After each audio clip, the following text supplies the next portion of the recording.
Olympian David Boudia has been a dominant force in diving for nearly a decade.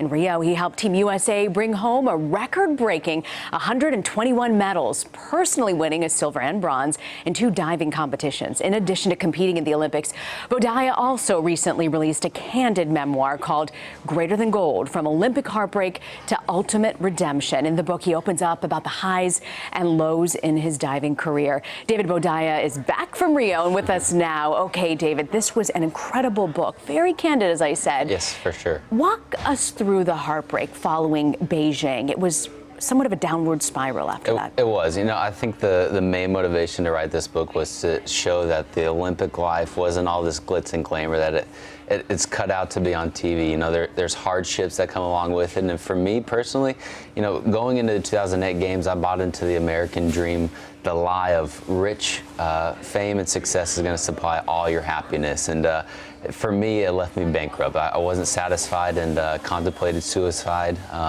was drinking heavily. And so, you know, there was something in my life, purpose, that was missing. And so this was a huge motivation to write this book, to show people that Olympians struggle just like everybody else. And I think authenticity and vulnerability, just people attach themselves to that. So I just want to be able to be a light and use my story to inspire somebody else. How did you go from almost taking your life to turning it around?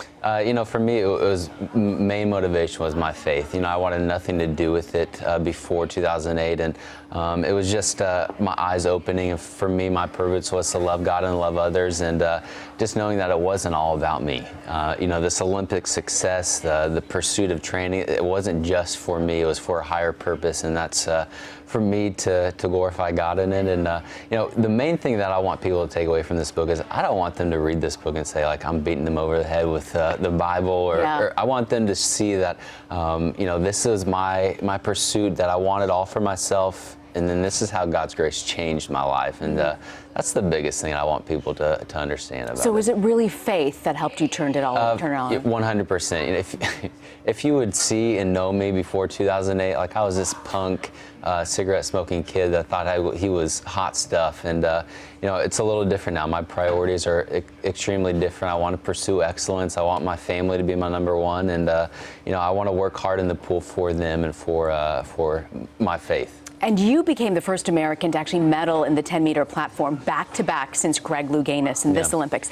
What was that like? That an unreal amount of pressure. You know, coming from London, winning an Olympic gold medal and a bronze medal, and then going into Rio, just a lot of expectations placed on your shoulders. And I kind of had a little freak out moment right before the Olympic Games started, but it's cool. I have an amazing coach and amazing wife to keep me grounded. What I didn't understand, in the book you talk about your, quote, healthy fear of heights. How can you be a diver and have a healthy fear of heights? That's what's hard. So my job, I'm at the Olympic Games, I'm doing a dive off a 3-story building, head first, 35 miles an hour, while wearing your underwear. So, like, that's enough on its own. But the healthy fear of heights, just knowing, like, you can smack and it could take you out. Right. But also knowing, like, I have an opportunity to push past my fears, to go through the anxiety, and I think that's applicable to everyone's life, you know? And this was the first Olympics. Your wife and daughter were there, too. Oh, man, yes. What was that like? That was, I was pretty emotional after this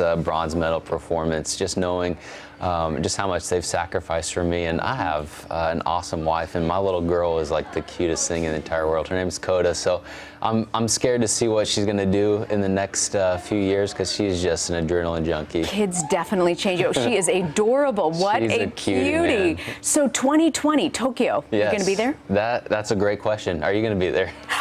Probably not, because CBS is not. I think that's just we'll evaluate. My family and I will see what's best for us. Yeah. We've had some success, and these are pretty, and we want to be able to win more, but we just want to do what is best for our family. So that's a good way. Before I let you go, I got to ask you. Yes. What did you think when you saw that green pool?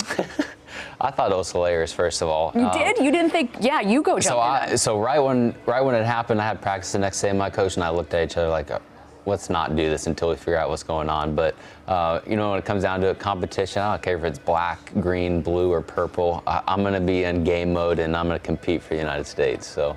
You're a good man, a good Olympian. I don't know I would have had that same reaction. It's the competitor inside of us all. So. Well said. David Boudia, I wish you the best of luck with you and your family in the next years ahead. Appreciate it. Thank you. Thank you.